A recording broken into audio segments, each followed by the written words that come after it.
Well, you're back with the National Real Estate Cafe with Don Gatlin, and look who's back, Mr. Gino Franti, back from Argentina. Yes, we've been telling you that, but it's good to have him back.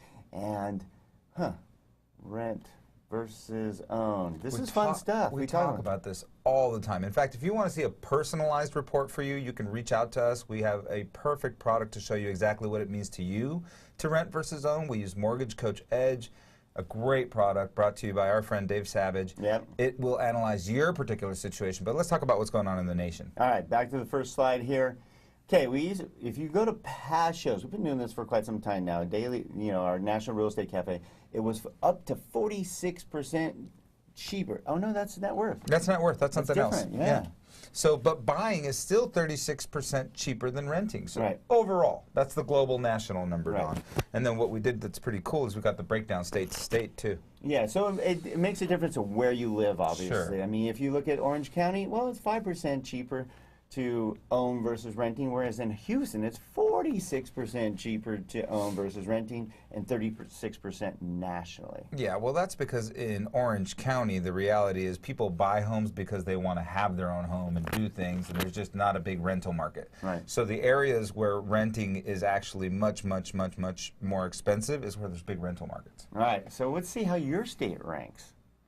So this is a fun little chart. It kind of shows what areas it's cheaper or maybe not cheaper. Believe it or not, there's a couple of states that's actually cheaper to rent than it is to own, but that's only in 2 states. That's Utah and Montana. That's Montana, so that goes in line with what I just said. How many rental homes do you think there are in Montana? Not very much compared to metropolitan Los Angeles or Utah. Well, you used to live there. Yes. It's a big metropolitan, lots of apartment buildings and stuff like that. Yeah, a little bit? Yeah, but they kicked me out. So you're not very favorable there. Right, exactly. Yeah, but the interesting piece that I saw, and if you watched our show a couple of days ago, you'll see that we showed a map of where there was significant appreciation compared to 2008.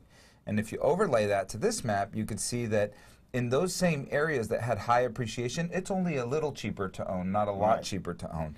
And in those that are still lagging behind and still haven't appreciated back to 2008 levels, that's where you could still see some significant savings as a renter. Yeah, I mean, look at Florida. I'm sorry, as a buyer. Look at Florida. I mean, that's one of those a lot cheaper to own because it has cut out. But what's amazing is Nevada and Arizona, which are one of those states that haven't completely rebounded, there's no difference really between renting versus owning. Yeah, I mean, I still think those are 2 states that have a heavy, heavy rental market. Again, a lot of supply too. And you got to think about the turnover in Nevada. You know, people move there, they think it's cool, and then they get out because they say, oh, I can't raise my kids here. It's not a good place to live. Or they gamble their money away. Or they gamble all their money away. That's right. In Arizona, everybody thinks it's, oh my God, it's only $123,000 to get this big, crazy house, and then they just can't deal with the devil's breath. Okay, we're going to close this out with a really important piece here. If you look at the bottom of this slide, one of the reasons that it's cheaper to buy versus renting is because rates are so incredibly low. We're near historic lows. Actually, last week was 3.36, which is the lowest Freddie Mac national average in history.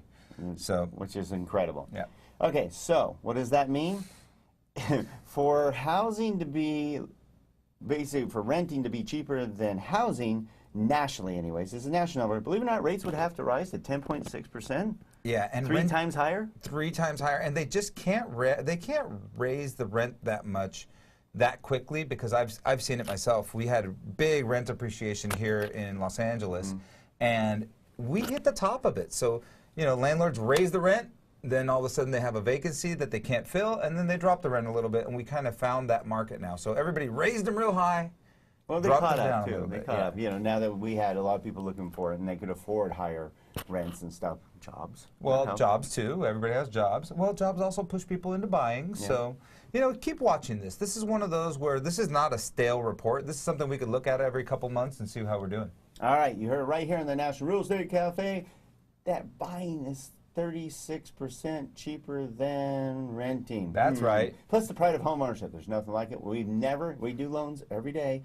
We've never handed the keys with our real estate professional, and the buyer went, I wish I didn't do that. Nope. They're always happy, and it's nothing like pride of homeownership. Plus, it's the best savings account you can ever develop. Yeah, so if you want to experience the pride of homeownership, give us a call. We never give our phone number out. That's right. 855-DON-GINO. Pretty simple. don&gino@gmail.com. You see the theme here? Yeah. The Don and Gino Real Estate and Finance Show. We got a bunch of stuff going on. Pull up Don and Gino. There's a few items. We've been doing this for a long time.